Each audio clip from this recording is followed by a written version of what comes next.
नमस्कार दोस्तों, मैं हूं रंजीत कौर आर्य और मेरे पति जोगिंदर सिंह आर्य। तो मैं आज आपको ये बताने जा रही हूं कि किस तरह वाधवा बिल्डर के हाथों हम धोखाधड़ी का शिकार हो चुके हैं। वाधवा बिल्डर ने हमारे 60 लाख रुपए दबा ही लिए हैं, उन्होंने रख ही लिया, उसके बारे में बात ही नहीं कर रहे। जब हमारी society Unnat Nagar Akshay cooperative housing society Wadhwa builder के अंडर रीडेवलपमेंट के लिए गई, तब उन्होंने हमें एक एडिशनल 2 BHK फ्लैट का ऑफर दिया था, जिसके लिए उन्होंने हमसे 41 लाख रुपीस लिए हैं। आज 9 साल हो गए हैं, उसका कुछ अता पता नहीं, फ्लैट तो मिला ही नहीं है, लेकिन उसके बारे में एक्नॉलेज भी नहीं करते, बात ही करने को तैयार नहीं है। 11 लाख हमारा कॉर्पस पेंडिंग है, वो भी नहीं दिया। ऑल्टरनेट अकोमोडेशन का रेंट 17 मंथ्स का रेंट 45,000 के हिसाब से 7,65,000 है, वो भी नहीं दिया। तो इसे कुल मिलाकर 60 लाख रुपए लेकर बैठ ही गए हैं, उसके बारे में बात करना नहीं चाहते, उनकी मंशा ही नहीं उस बारे में बात करने की। तो ये कितना बड़ा अमाउंट है, 60 लाख इतना बड़ा अमाउंट, हमारा कितना बड़ा फाइनेंशियल लॉस है। अगर ऐसे भी ये अमाउंट हमारे बैंक में पड़ा रहता तो कंपाउंड इंटरेस्ट के हिसाब से कितना बढ़ गया होता। तो आप सोचिए कि वाधवा बिल्डर ने कितनी चालाकी से हमें चीट किया है, हमें इतना परेशान किया है कि हम डिप्रेशन से गुजर रहे हैं, लेकिन वाधवा बिल्डर के कानों पर जो भी नहीं रेंग रही। आप समझ सकते हो कि इस वजह से हमें कितनी परेशानी, मेरा पूरा परिवार सफर हो रहा है। तो मैं आपको ये बताने जा रही हूं कि ये सब कैसे और कब हुआ। दोस्तों, हम गोरेगांव वेस्ट उन्नत Nagar Akshay cooperative housing society में रहते थे, जो 2014 में वाधवा बिल्डर के अंडर रीडेवलपमेंट के लिए गई, और इस रीडेवलपमेंट प्रोजेक्ट का नाम अनमोल फॉर्चून रखा गया। उस वक्त 2014 में वाधवा बिल्डर ने हमें एक ऑफर दी थी एडिशनल 2 BHK की, उसके लिए हमें 41 लाख भरना था।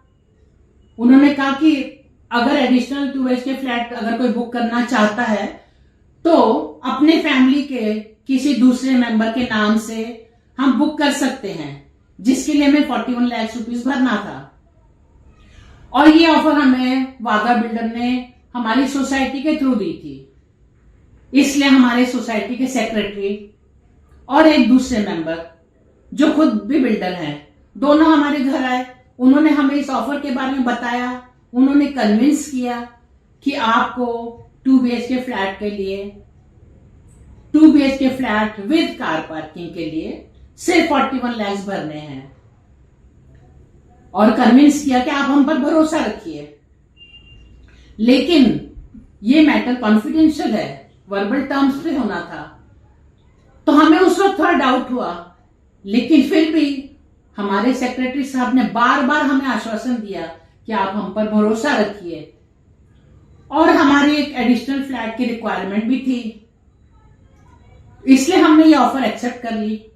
और उस समय वाधवा बिल्डर का नाम भी बहुत था, हमने कभी नहीं सुना था उनके बारे में ऐसा कुछ गलत कि ऐसा भी वो कुछ करते हैं। हमें यही पता था कि वो अपनी कमिटमेंट्स हमेशा पूरी करते हैं, और हमें यकीन था कि वो अपना किया हुआ वादा पूरा करेंगे। ये भी एक वजह थी ऑफर एक्सेप्ट करने की। और हमारी तरह हमारी सोसाइटी के एक और मेंबर भी हैं जिन्होंने एडिशनल 2 BHK के लिए 41 लाख भरे हुए हैं। तो इस तरह हमने 41 लाख का चेक अपने सेक्रेटरी साहब को हैंड ओवर किया। पहले हमें 41 लाख का cheque Wadhwa realty private limited के नाम से इश्यू करने को कहा गया, बाद में उन्होंने कुछ दिनों बाद वो चेक हमें वापस दे दिया और फिर उन्होंने कहा कि हमें दूसरा चेक विजय एसोसिएट वाधा के नाम से इश्यू करके करो। तो हमने फिर सेकंड चेक विजय एसोसिएट वाधा के नाम से इश्यू किया। जो मिस्टर विजय पारिक, जो अनमोल फॉर्च्यून प्रोजेक्ट के चीफ एग्जीक्यूटिव ऑफिसर हैं और वाधा रियल्टी के को डायरेक्टर हैं, उनके थ्रू ये चेक वाधा बिल्डर तक पहुंचा और ये हमारा 41 लाख का चेक 31 जुलाई 2014 में क्लियर हुआ है। चेक क्लियर होने के बाद वाधा के ऑफिस से हमें कॉल भी आया है कि आपको एडिशनल फ्लैट किसके नाम से बुक कराना है। तो बाद में ये जैसे कि ये ऑफर हमें सोसाइटी के थ्रू मिली थी, तो जब भी सोसाइटी की मैनेजमेंट कमेटी की मीटिंग वाधा बिल्डर के साथ होती थी, हर बार ये मुद्दा उठाया जाता था। हर बार हमारे एडिशनल 2 BHK का मुद्दा उठाया जाता था और हर बार वाधा बिल्डर की तरफ से यह आश्वासन दिया गया कि जिन 2 मेंबर्स के पैसे हमारे पास आए हैं उनकी कमिटमेंट हम पूरी करेंगे। और हमें भी यकीन था कि वो अपनी कमिटमेंट पूरी करेंगे। हमें विजय पारिक, जो वाधा रियल्टी के को डायरेक्टर हैं, उन्होंने ये भी बताया कि जिन 2 मेंबर्स के पैसे आए हैं उनके लिए 2 BHK के 2 फ्लैट्स अनमोल फॉर्च्यून ई विंग, अनमोल फॉर्च्यून के ई विंग में लोएस्ट फ्लोर पे रिजर्व रखे हैं। और वाकई में 2 BHK के 2 फ्लैट्स ई विंग में रिजर्व रखे हुए थे, लेकिन जब तक वाधा बिल्डर को ओसी नहीं मिली थी तब तक 2 BHK के 2 फ्लैट्स रिजर्व पड़े हुए थे। लेकिन जब वाधा बिल्डर को ओसी मिली, उन्होंने वो फ्लैट किसी दूसरी पार्टी को बेच दिए। तो ये हमारे लिए इतना शॉकिंग था, हमें इतना झटका लगा कि किस तरह वाधा बिल्डर ने हमारा विश्वासघात किया है। लॉकडाउन में वाधा बिल्डर और सोसाइटी की आपस में आमने सामने मीटिंग्स नहीं हो पाती थी, इसलिए जो सोसाइटी के पेंडिंग एजेंडास, जो इश्यूज जो सॉल्व करने बाकी थे, उसके लिए उन्होंने 8 मार्च 2021 को वाधा बिल्डर को एक ईमेल भेजा जिसमें उन्होंने 12 पॉइंट्स रखे हैं। और जो 12th पॉइंट है वो हमारे एडिशनल 2 BHK के रजिस्ट्रेशन के बारे में रखा है। यहां ऑलरेडी पर्पस साबित हो जाता है। तो यहां से पता चलता है कि हमारी ये मैटर बिल्कुल जेन्युइन है और लेजिटिमेट है। इसका ईमेल का जवाब वाधा बिल्डर की तरफ से 15 मार्च 2021 को आता है, जिसमें उन्होंने ये जवाब दिया है, हमारे 12th पॉइंट के मुद्दे का ये जवाब दिया है कि हमारे एडिशनल 2 BHK के फ्लैट के रजिस्ट्रेशन का सोसाइटी से कुछ लेना देना नहीं है। तो इंडिविजुअल पार्टीज डायरेक्ट हमें वाधा बिल्डर के हेड ऑफिस, जो कि BKC में है, वहां आकर मिले और ये इश्यू सॉल्व करें। अब ऐसा जवाब मिलने के बाद सोसाइटी ने भी रिस्पॉन्ड करना बंद कर दिया। फिर हमने 4-5 मीटिंग वाधा बिल्डर के हेड ऑफिस में की, BKC में, और हर मीटिंग के लिए हर बार टाइम लेने के लिए भी हमें कई बार उनको कॉल करके रिक्वेस्ट करना पड़ता था, तब जाकर एक मीटिंग के लिए टाइम मिलता था। और इस तरह हमने 4-5 मीटिंग्स की हैं। लेकिन वाधा बिल्डर के जो अपर मैनेजमेंट के एम्प्लॉइज हैं, हर बार एक नया बहाना बना के हमें परेशान करते रहे और पिलर टू पोस्ट भराते रहे। कभी उनका कहना था आपके फंड्स तो आए हैं, लेकिन किस पर्पज से आए हमें पता नहीं। तो जो मैंने ईमेल के बारे में ऊपर मेंशन किया है, उसमें ऑलरेडी पर्पस मेंशन किया गया है। और कैसा और क्या पता करना उनको। और इसके बाद में उनका कहना है कि हमारा स्टाफ चेंज हो गया है, पुराना स्टाफ बदल गया, अभी नए हैं हम, तो हमें पता नहीं है। तो ये बात भी मानने वाली है, अगर पुराना स्टाफ चला ही जाता है तो रिकॉर्ड्स तो वही रहते हैं, वो तो नहीं साथ में चले जाते। तो ये कैसा बेतुका सवाल है। हमें ये भी कहा गया कि हम आपके रिकॉर्ड्स गोडाउन में ढूंढ रहे हैं, हमें 2 हफ्ते का समय दे दो। उनका कहना था कि हम रिकॉर्ड्स ढूंढ रहे हैं, आपको खुद आकर आपके उन्नत नगर ऑफिस में मिलेंगे। लेकिन कुछ भी रिजल्ट नहीं मिला। ये वाधवा बिल्डर की सोची समझी साजिश थी। जैसे उन्होंने अपने अपर मैनेजमेंट के एम्प्लॉयज को आदेश दिए, वैसे उन्होंने हमें घुमाने का काम किया और हमें परेशान किया, हमारा समय बर्बाद किया। इसके बाद यहां से हमें कोई रिजल्ट नहीं मिला। इसके बाद हम मिस्टर वी.जी. पारिक, जो वाधवा रियल्टी के को डायरेक्टर हैं, उनसे भी 3-4 मीटिंग की, क्योंकि ये डील फाइनल उन्हीं के थ्रू हुई थी। उनसे 3-4 मीटिंग की तो उन्होंने भी हमें बार बार यही कहा कि आपके एडिशनल टू बेस के सारे डिटेल्स मैंने वाधवा बिल्डर को भी भेज दिए हैं और आपकी उन्नत नगर अक्षय कोऑपरेटिव सोसाइटी में भी भेज दिए हैं, और आप हमें बार बार परेशान मत करिए। तो इन्होंने भी जवाब दिया, वाधवा बिल्डर के वहां से भी कोई रिजल्ट नहीं मिला। इन्होंने भी जवाब दे दिया, सोसाइटी भी नहीं रिस्पॉन्ड कर रही।